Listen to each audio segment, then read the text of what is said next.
Yeah! What's good, YouTube? It's your boy, Only One KDB, and I'm back with another video. In today's video, we got how WWE ruined, well, almost ruined Cody Rhodes' career. Well, I don't say career, just say how they almost ruined Cody Rhodes. Now, we about to get to the video. If you're new to the channel, make sure you like, share, and subscribe. Hit that post notification bell so you get notified when I drop another banger. Make sure y'all smash that like button because it helps me get into the algorithm. We about to get into the video, man. Cody Rhodes, man, he used to be, I don't know if he's still the face of WWE. Well, he was for a short period of time. Well, I don't know if he still is, but we about to get to the video, man. Out the curtain, lines go up, I'm whoa. I ain't gonna lie, he got the hardest intro. I said intro. He got the hardest entrance out of anybody in the WWE right now. I don't give a fuck what nobody's saying. But let's get it. Cody Rhodes faced his legacy buddies Randy Orton and Ted DiBiase Jr. at WrestleMania 26. Bro, y'all remember Cody Rhodes with the mask on? That shit was crazy, man. It was crazy times. For the most part, it was a 2-on-1 handicap match as Rhodes and DiBiase felt wronged by Orton and wanted to take him out of the equation first. Orton used them to advance his career, and tensions were brewing between them for months. When a faction implodes, it's typically the younger, rising stars. He and Ted were not booked strongly, and it did not feel like they were ready for the next level. So despite being targeted for most of the WrestleMania match, Randy Orton managed to win, ending his story with the legacy. Okay. You think you know all the wrestling stories? There's more you haven't heard yet. What I haven't heard? Hold on, before we continue. Right, if this shit freeze one more time, I'm gonna punch my computer. I'm just letting everybody know. So if I just punch my computer like how Cash Nasty did when he found out somebody was meeting LeBron James, y'all remember that shit when he punched his computer? That's how I'm finna be. Join us on Backstage Pass. Following this, they went their separate ways. Randy and Ted were kept on Raw while Cody moved to SmackDown. This was the best thing to happen to him at the right time. Cody was a young and hungry superstar with a ton of potential who had a lot to prove to WWE, and he got the opportunity to shine on SmackDown. A series of vignettes aired on SmackDown, and in these segments, Cody Rhodes was seen as a man obsessed with his appearance, focusing on his perfect looks and grooming habits. I don't remember this. He would give the audience tips on personal hygiene, skincare, and I must wasn't watching WWE at this time. Grooming.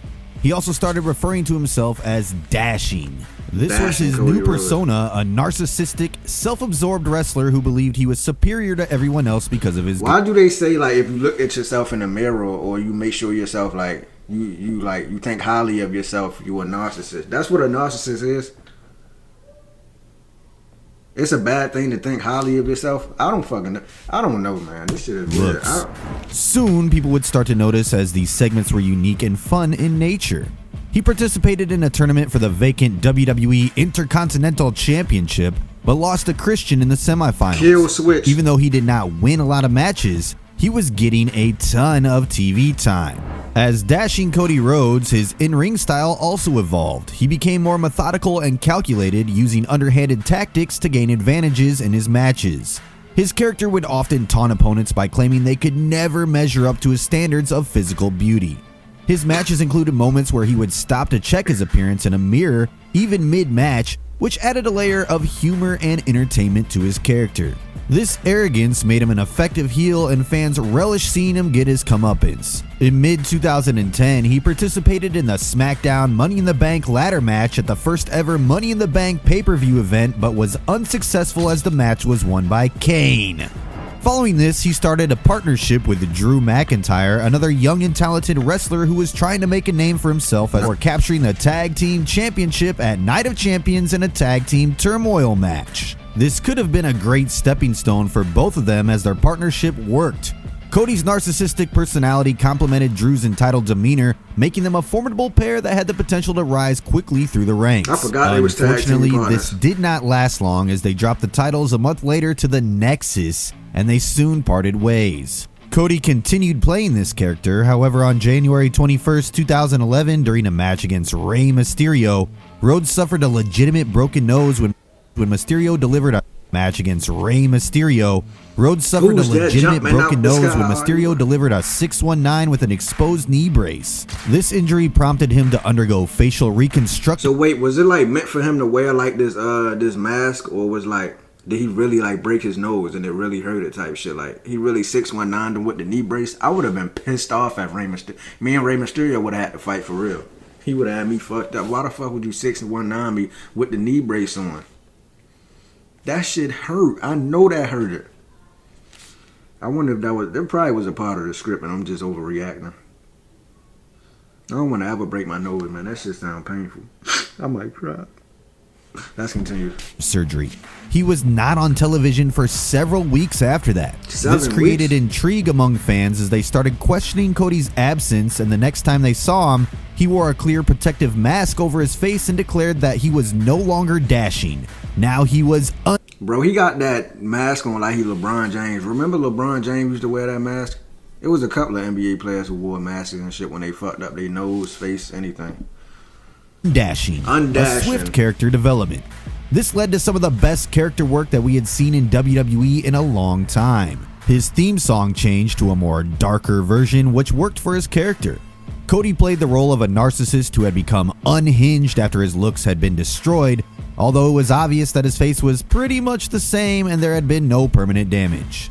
He immediately entered a feud with Rey Mysterio, the man responsible for breaking his nose, and later took his character to his nose and defeated him at WrestleMania 27. He later took his character to the next level by handing out paper bags to fans, encouraging them to cover their faces as, according to him, they were ugly.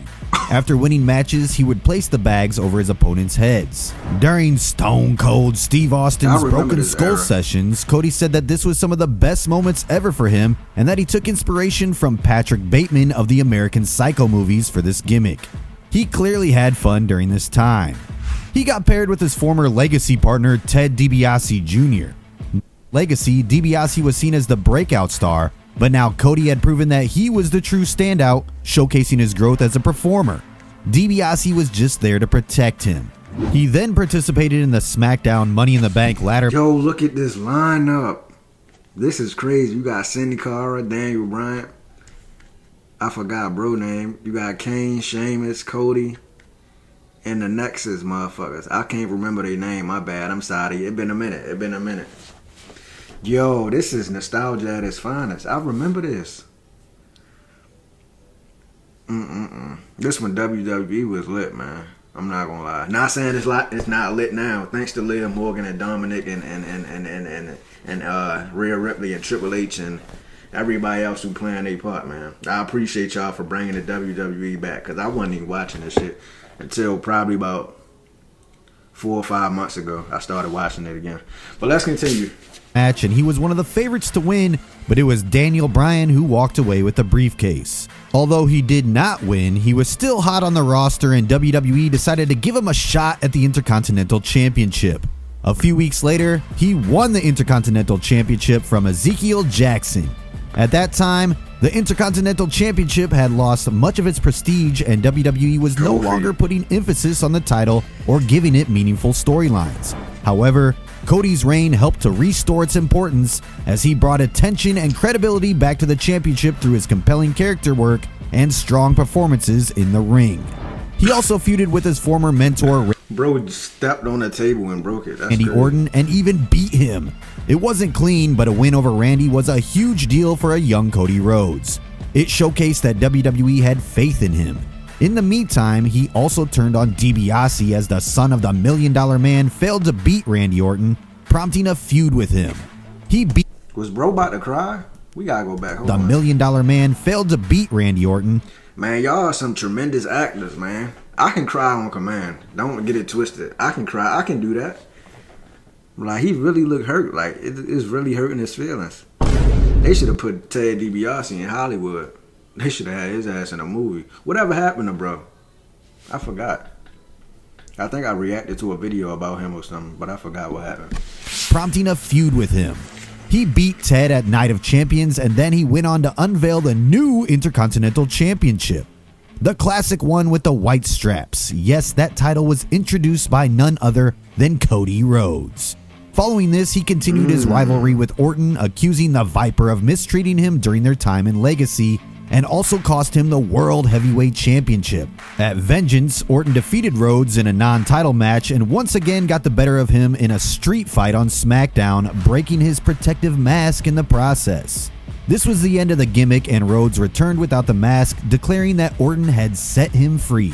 Bro, However, if you really still had those. If you really think about it, Cody Rhodes came a long way, man. A long way. I remember all of this shit, man. Like, just look at him from back then to now. Like, it's crazy. From undesirable to undeniable. Ain't that what he say? Shit crazy. Bro came a long way for real. Aneurysms, he was still a narcissist. Honestly, it lasted longer than anyone expected. No one could have imagined that when Cody first called himself Dashing, it would lead to him becoming one of the most hottest stars in WWE at the time. He defended the IC title against the likes of Booker T, but lost it to Big Show at WrestleMania 28. He won it back but dropped it to Christian. With his character work and the Intercontinental title reign, Cody was now ready for the next level, the main event scene. He did some of his best work during that period, but more importantly, he established himself as a major star. He had already proved that he can work with some of the biggest names in WWE, but for some reason he remained on the mid-card. It was a huge missed opportunity on WWE's part for not pushing him to the main event scene. He was stuck in a tag team with Damien Sandow, which had its fun moments, but it didn't do any favors for him. This was all before having an awesome feud with The Authority and The Shield, which led to him teaming up with his brother, Goldust. Then the Stardust happened, which completely ruined any credibility Cody had built. Of course, he would go on to have an incredible journey after that, establishing himself as one of the top stars on the independents and becoming one of the founding members of All Elite Wrestling, before finally making an epic return to WWE at WrestleMania 38. But after his undashing run, WWE had a chance to establish him as a true superstar that he is today. What do you think? He came a long way, man. Out the curtain lights come up, come on. But yeah, man, this was how WWE almost ruined Cody Rhodes, man. They almost ruined, bro, with that Stardust character. I don't know what the fuck that was.